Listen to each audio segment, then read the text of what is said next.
تو پھر خیر میں نے فون بند کر دیا. اس کے بعد کافی ان کے ای میلز آئے مجھے. پھر مجھے ایک خواب آیا میرے والد صاحب کا, میرے نانا نانی ان کی بھی ڈیتھ ہو گئی ہے اس دور میں بھی, تو میری منگنی ہو رہی ہے ان کے ساتھ, اور بڑا ایک سیکریٹ خواب تھا وہ ویسے بھی.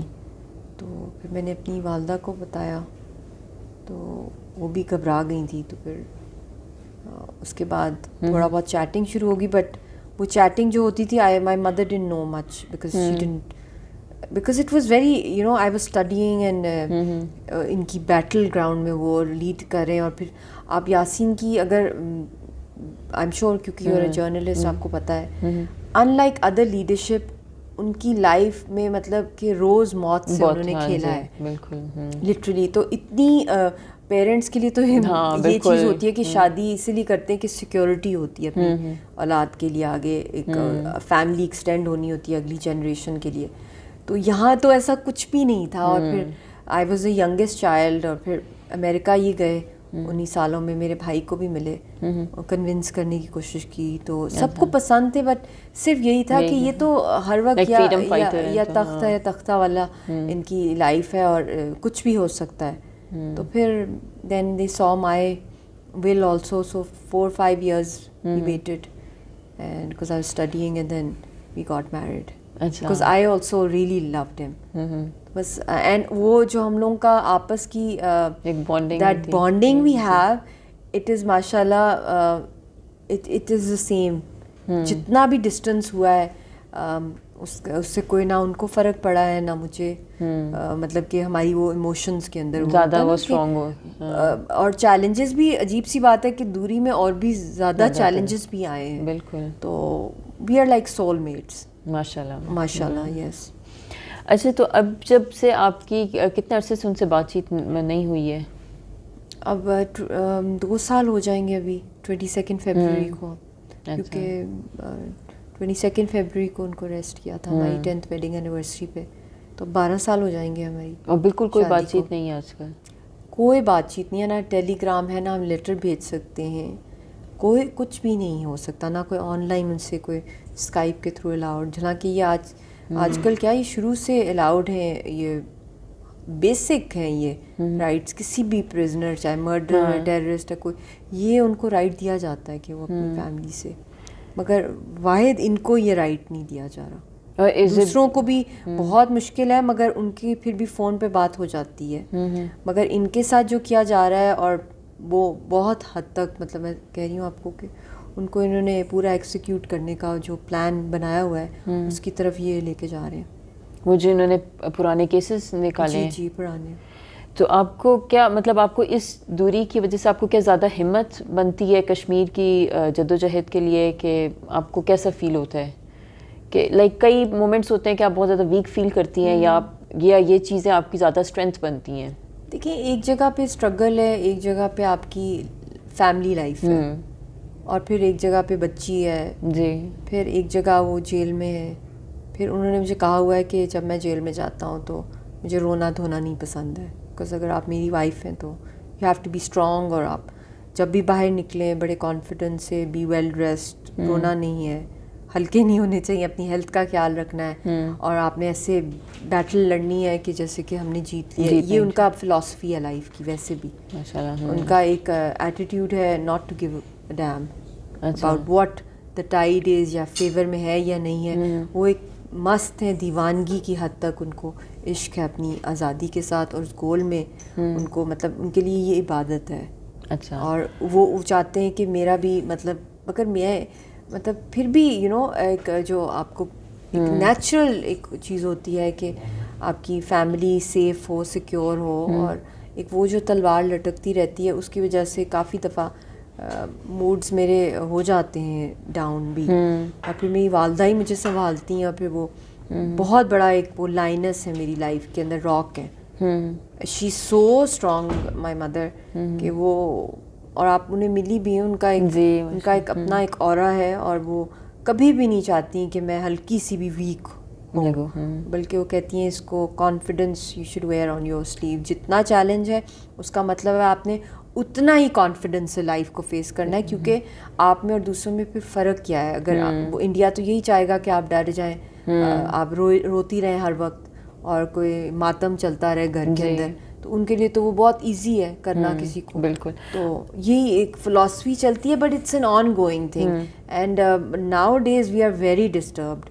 جو ان کے کیسز کھول دیے انہوں نے, وہ بھی 40 کیسز, اور وہ بھی ان میں آج تک ابھی ہیئرنگ ہی نہیں ہوئی. 35 ایئر اولڈ کیسز ہیں, اور ٹائم بار بھی لیگلی ہو جاتا ہے جب پینڈنگ رہیں کچھ جس میں ان کی نہ انوالومنٹ. تو ابھی آپ کو کوئی امید ہے کہ اب آپ کی امیدیں بھی دم توڑ گئی ہیں؟ نہیں, امید تو کبھی نہیں دم توڑے گی, مرنے کے بعد بھی نہیں دم توڑے گی. یہ انشاءاللہ تعالی وہ عزت سے ریلیز بھی ہوں گے انشاءاللہ تعالی. اور اس میں بھی میرا بلائنڈ فیتھ ہے کہ ہماری جو قوم کی جو قربانیاں ہیں وہ رنگ لائیں گی, اور کشمیری آزاد ہوں گے, اور اس میں میرا فرم بلیف ہے. اور اس میں ایک سیکنڈ بھی نہیں مایوسی آ سکتی ہے. مایوسی نہیں آتی, غصہ آ جاتا ہے جب لوگوں کی میں دیکھتی ہوں ان کی لیول آف انڈرسٹینڈنگ کے اوپر, ان کی شارٹ سائٹڈنس پہ, اور 2 دن کی چاندی لگانے پہ. اس پہ ہوتا ہے کہ لوگوں میں اتنی ریئلائزیشن ہی نہیں ہے کہ یہ جو ایشو ہے یہ اتنا خطرناک ایشو ہے, اور اتنا کلوزلی لنکڈ ہے with the survival of humanity. 2/3 دنیا جو ہے تباہ ہو سکتی ہے جس طریقے سے ایسکلیٹ ہو رہا ہے معاملہ. اور اب تو چائنا بھی انوالوڈ ہو گیا ہے, 3 نیوکلیئر کنٹریز ہیں. صرف کشمیریوں کا معاملہ نہیں ہے, یہ پوری دنیا کا معاملہ ہے. اور دن بہ دن آپ دیکھ رہے ہیں دنیا چھوٹی ہوتی جا رہی ہے. جس ٹائپ کے ویپنز آ رہے ہیں, میگنیٹک پلس ویپنز اور پتہ نہیں کیا کیا چیزیں ہیں, اور جو انڈیا اس وقت پرچیز بھی کر رہا ہے, جنگ کی تیاری وہ کر رہا ہے. تو یہ بڑا خطرناک مسئلہ ہے. اچھا, آپ کو کیا لگتا ہے کہ ابھی جس وقت جب سے 2019 میں جب یہ آرٹیکل 370 کو ایبروگیشن ہوئی ہے, تو اس کے بعد سے جو پاکستان کی طرف سے جو کوششیں کی گئی ہیں, ایک انہوں نے نیا نقشہ بنایا ہے, ایک ترانہ بنا لیا ہے, سڑک کا نام انہوں نے چینج کر دیا ہے, اس کے علاوہ بھی یونائٹڈ نیشنز کے اندر بھی کچھ ہوئے ہیں, اس کو لے کر آیا گیا, ڈسکشن کی گئی ہے. تو آپ کے خیال میں یہ انف ہے یا اس سے زیادہ آپ کی توقع تھی؟ دیکھیں, جو گرداسپور کا معاملہ ہے that is a master stroke, کیونکہ اس کی پلیبسٹ کو نہ ماننا اور پھر کہنا کہ انڈیا کا ہم مان لے فوج ڈاکیومنٹ آف ایکسیشن, تو یہ چیزیں کمپلیمنٹ اس لحاظ سے کری ہیں جو گرداسپور کا میٹر ہے, جو انفنشڈ ایجنڈا آپ اس کو پارٹیشن کا کہہ دیں. پر جہاں تک کشمیر کا مسئلہ ہے یہ حق خود ارادیت کا ہے, اور اس کے اندر 50 سال ہم نے دے دیے ڈائلاگ بازی کو ہندوستان کے ساتھ, جو واقعی میں ڈائلاگ ہی رہے کسی تھیٹر یا کسی ڈرامے کے, کیونکہ اس کا ریالٹی سے کوئی دور دور تک تعلق نہیں رہا. کیونکہ ہر دفعہ ہندوستان نے اینڈ میں اپنا مطلب کہ دھوکہ دیا یا فائدہ اٹھایا یا اپنا ٹائم گین کیا, اور 50 سال گزر گئے اور ان کی آکوپیشنل بڑھتی رہی, اور کشمیریوں کو باڈی بیگز ملتے رہے. مگر کشمیریوں نے ہمیشہ سے کوشش کی کہ جنگ سے معاملہ رکے, کیونکہ دیکھیں پاکستان کی بھی جنگیں ہوئی ہیں انڈیا سے. یہ کہنا کہ صرف کشمیر کی بات نہیں ہے, پاکستانیوں نے بھی قربانیاں دی ہیں, جنگیں ہوئی ہیں. اور اس زمانے میں جنگیں ہوئی جب پاکستان خود بہت ویک تھا, پارٹیشن کے کچھ عرصے کے بعد. جب پارٹیشن ہوئی آپ کو پتہ ہی کہ کیا حالات تھے, کہ وہاں پہ ٹیبلز نہیں ہوتے تھے, وہاں پہ مطلب کہ بہت غربت تھی. مگر جہاں تک بنگلہ دیش کا میٹر آیا, پھر اس کے بعد کشمیر کا, تو بہت سے ایشوز رہے ہیں. تو کشمیری لیڈرشپ نے اور عوام نے ہمیشہ ترجیح دی کہ اس کو ڈائلاگ کے تھرو یا پرامن طریقے سے حل کیا جائے, کیونکہ وہ نہیں چاہتے تھے کہ نہ صرف کشمیریوں کی تباہی ہو بلکہ پورے خطے کی پروٹیکشن کے لیے. مگر اس کا بھی ایک لمٹ آ گیا ہے, اور ہندوستان نے خود اس ڈائلاگ کو یا بائی لیٹرل جو ٹریٹیز کو خود ہی پھاڑ دیا ہے آفٹر دس ایبروگیشن, نلیفائی کر دیا ہے. تو اب راستہ جو ہے بائی لیٹرلزم کا ختم ہو گیا ہے, کیونکہ جتنے بھی ہوئے ہمارے پاسٹ میں, کرکٹ کی diplomacy, cross cultural diplomacy, student exchange کی ڈپلومسی, ٹریڈ ڈپلومسی, پھر اس کے بعد ریلیجس ڈپلومسیز ہوئی ہیں, پھر اس کے بعد یہ اس کی ہوئی ہیں تاشکند, شملہ, لاہور ایکارڈ, واجپئی صاحب یہاں آئے, پھر اس کے بعد آگرہ سمٹ ہوا, پھر 4 پوائنٹ جنرل مشرف کے, پھر امن کی آشا, اور بھی کافی نیومرس انڈو پاک ڈائلاگز ہوئے. مگر ٹیمپریرلی CBMs ہوئے, ریلیف ملا. LAC ہوا, لائن آف LOC مطلب لائن آف ٹریڈ, اس کو بنانے کی کوشش کی, مگر ہر چیز ناکام ہوئی.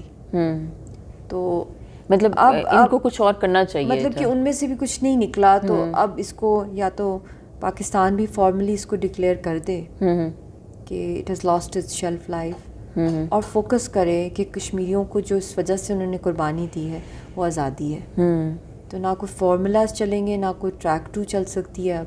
اب وہ انوائرمنٹ نہیں. تو ابھی آپ کیا سمجھتی, کیا ایک اس کا حل ہو سکتا ہے؟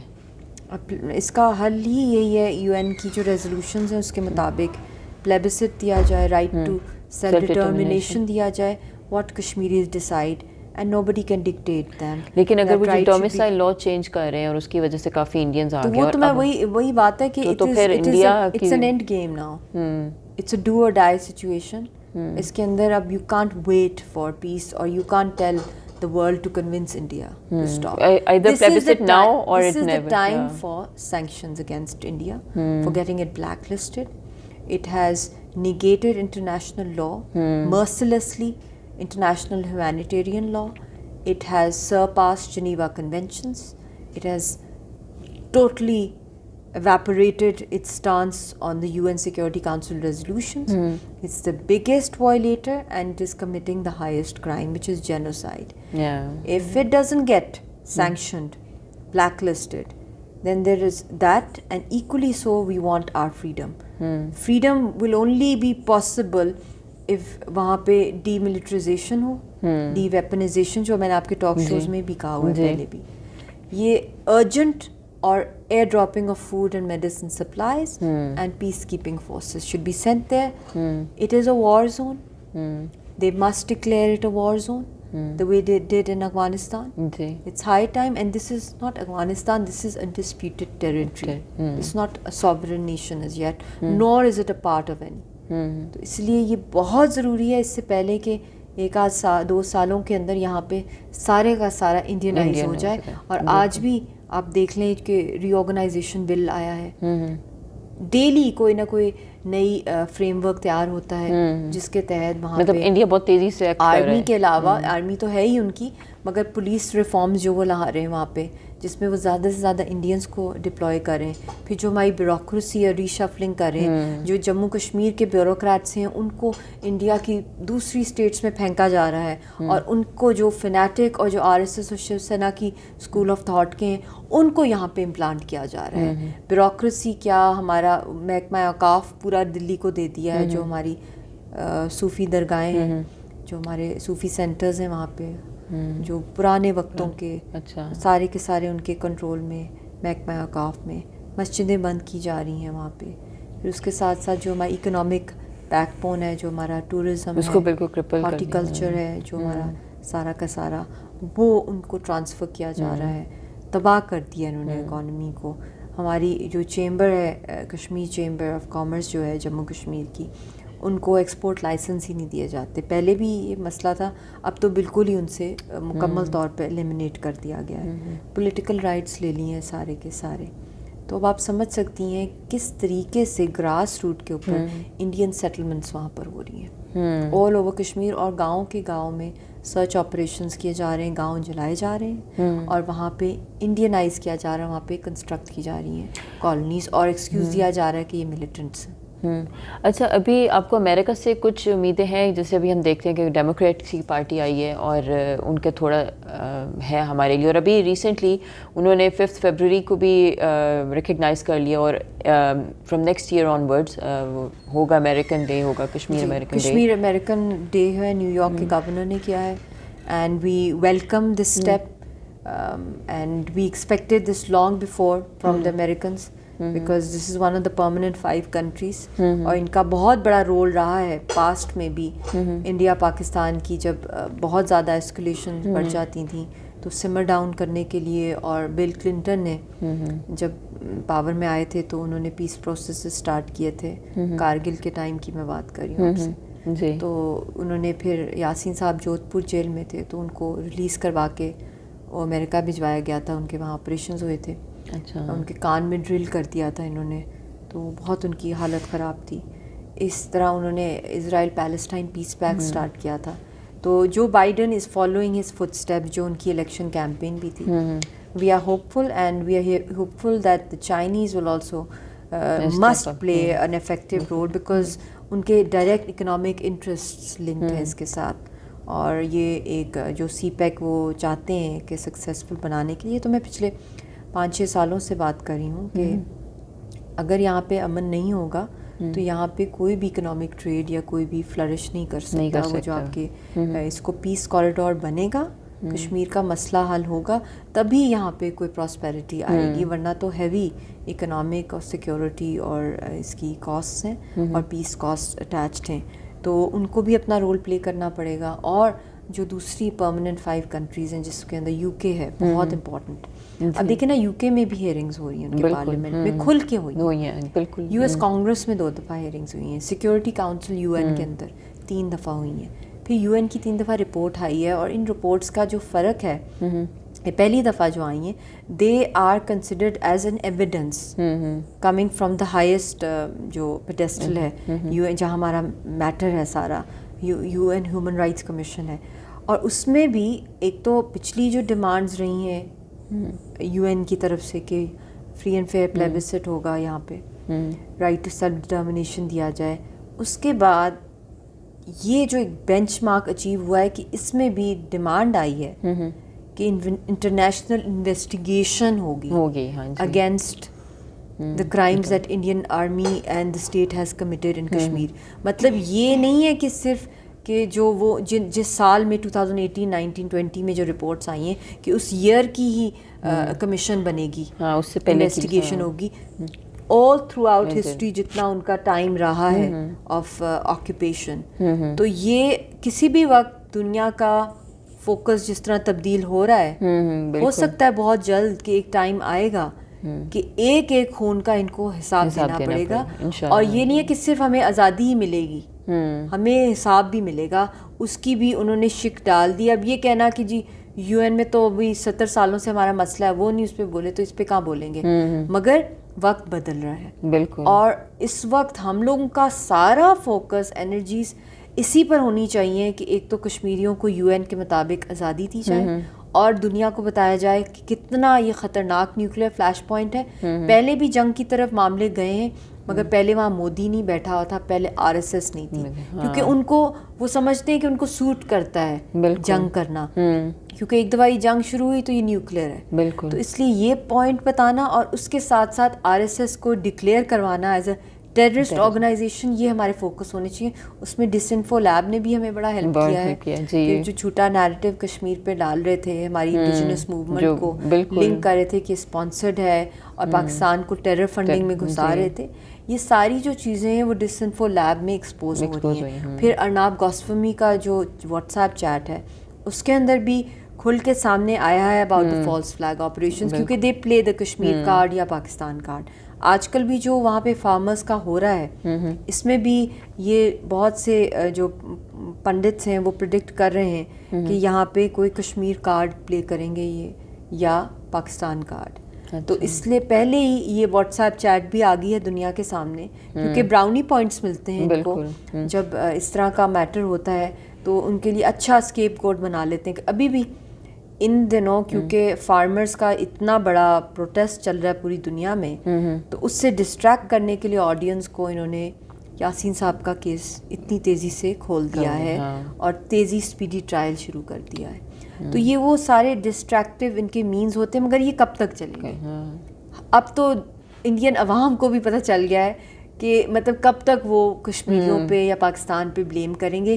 اب تو ان کے اندر ایک سول وار پھوٹ گئی ہے اور یہ بہت آگے تک یہ معاملہ بگڑے گا. تو دس از دا ٹائم کہ میں سمجھتی ہوں کہ دا آئرن از ہاٹ, کہ ہماری ڈپلومیٹک اسکلز اور انٹرنیشنلائزیشن کی جتنی بھی ہماری کنویسنگ یا لابینگ ہو یا اسٹریٹجسٹ کے ساتھ ہم ملیں, ڈفرینٹ تھنک ٹینکس کے پرماننٹ 5 ممالک کو انگیج کریں, تو وہ ہماری جتنی تیزی ہوگی اور ہمارے جتنے زیادہ ایکٹیو ہوں گے کشمیر ایمبیسڈرز, چاہے وہ آپ ہوں چاہے آپ جیسے اور لوگ ہوں جو ویسٹ میں بیٹھے ہوئے ہیں پرماننٹ 5 ممالک میں دن رات آواز اٹھا رہے ہیں, آپ کو بھی میں یہی اپیل کروں گی کہ اس کے اندر اب ہمیں اور تیزی کرنی پڑے گی.